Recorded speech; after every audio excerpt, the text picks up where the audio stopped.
Hi everybody, it's the Abstractionist. I'm here with March wrap-up. So basically, first things first, I got sick in March. I got food poisoning like shortly after my dad's birthday, and then I just didn't go to the birthday party that was happening the weekend after his birthday to officially celebrate with another family member. Didn't do that. I just wasn't feeling up to it, so that's kind of why everything got stalled. I started the readings, but just it didn't finish. So that's basically what happened. That's like my little spiel. So let's see. I went through the channel to see like what I had published in March, and I really didn't publish a lot.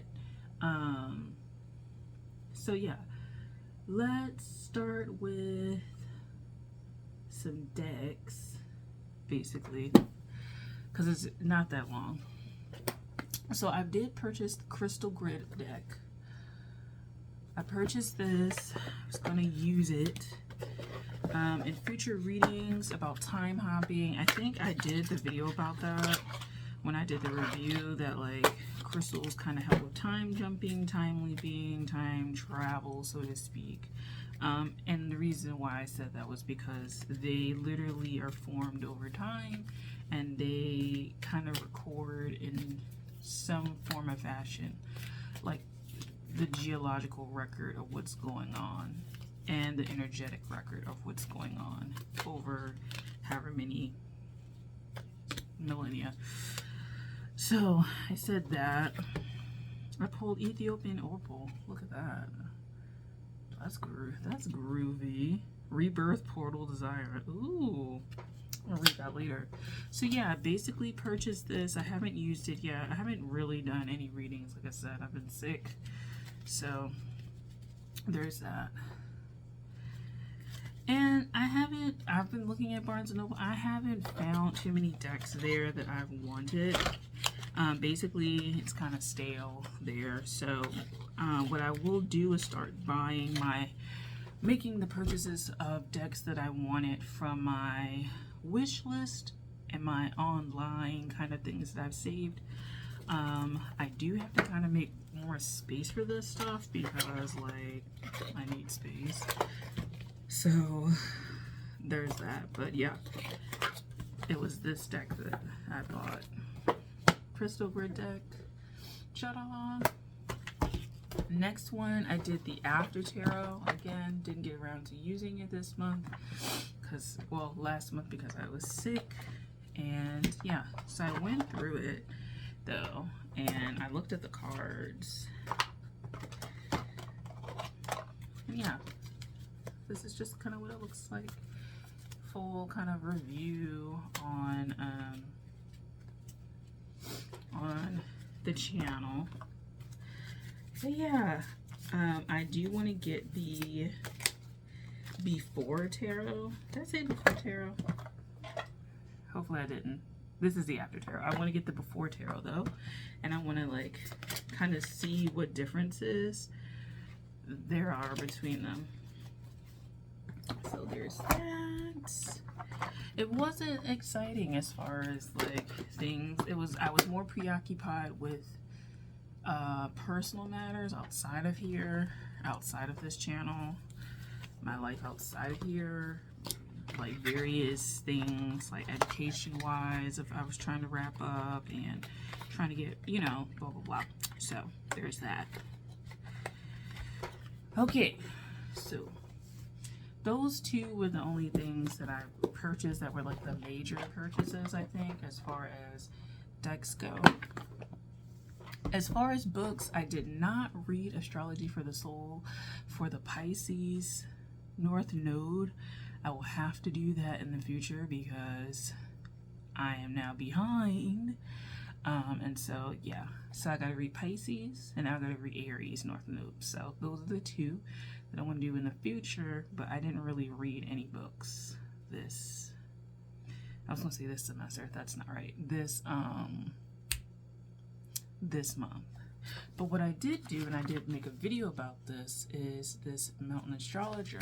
So I bought this because I like the almanac and stuff like that, but I did want to kind of go through here and look at the a few of the articles and kind of just like the materials that they have. And so I did make a video on this. I'm interested in studying astrology even more. I'm particularly interested in learning about medical astrology because I am wrapping up licensure for massage therapy, and I'm interested in alternative health. I would like to incorporate this into my repertoire of work and healing capacity, so, or facilitation capacity, because I don't see myself as a healer. I see myself as more of a facilitator of healing. So there's that. So I went through this. They just have different websites, blah blah blah, software you can use, different organizations you can look at, different presses that do more like spiritual, esoteric, mainly astrological publishing. And so I really do want to get the astrological, some of these books, because I want to start writing about the planets, but I also want to do more scholarly research on the planets, and I never seem to find books that are specifically about one planet. There's always all the planets in astrology, but I would love to find books that focus on one planet, aspects of that planet, octaves of that planet, really go in depth and think about it, and that way I can incorporate that into my healing modalities. So there's that. That's the only thing I read technically. The last thing I want to touch on are, what is it? There's two things that I bought, which are courses. And the reason why I bought them was because I want to study astrology more. So these are two astrology courses that I bought. I bought them around the last week of March. And the first one I did was School of Evolutionary Herbalism. So, okay, I was like, what? So the School of Evolutionary Herbalism is, it has many different little mini programs on their website, but the one that I did was go through my Gmail and read it to you, because I had subscribed to one of them before, and so so I got Astro Herbalism. Essentially, this program is about, so it says bridging plants and planets with herbalism and medical astrology. So I'm interested in that. Like I said, I'm interested in medical astrology, so I want to learn about the planets and things like that. I had gotten really interested in a book that I found online about it. Was it online or something like that? I think it was online.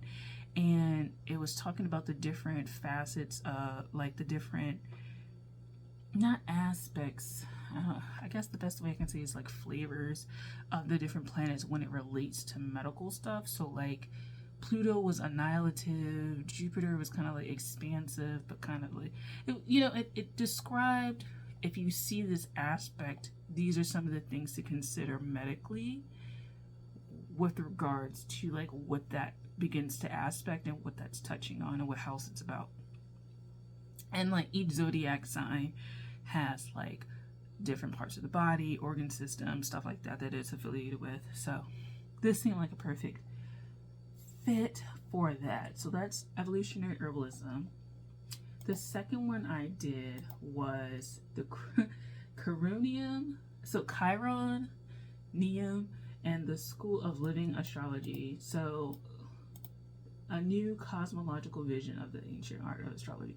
So essentially, I went and got this program as well. Now, this one is more like, it talks about zodiac, it talks about the living cycles, embodying each one, embodying the seasons. So they're not, you know, exactly the same. And that's why I bought both. Like, I wouldn't have spent my money on both if it was the same. But yeah, so I got these two, just looking at the website to see anything else. Yeah, so yeah, basically, yeah, I think I'm gonna really like these. Another person I was gonna look into was Ben Bell-Wynn, because she has a lot of information on her website. I might do that later on, but right now these two are cool. Other things outside of this, because I didn't really do anything else, like I said, at the end of the year, at the end of the month I got sick. So other things I need to do is just like wrap up a lot of stuff that'll be put on my other channel. But I'm really interested in that stuff. So I am happy with my purchases. I'm gonna start this soon. I'm gonna try and wrap up everything else that I had kind of like bought and was starting before now, and then proceed with this. And now that I have more time, less occupied like mental space, I'll be able to do this more. So there's that. So March was pretty uneventful, but it still pushed me along in my kind of like spiritual journey. It's just not too much happened, and then I got sick. So thank you for watching. I hope you enjoyed this like video, and I'll talk to you later. Bye.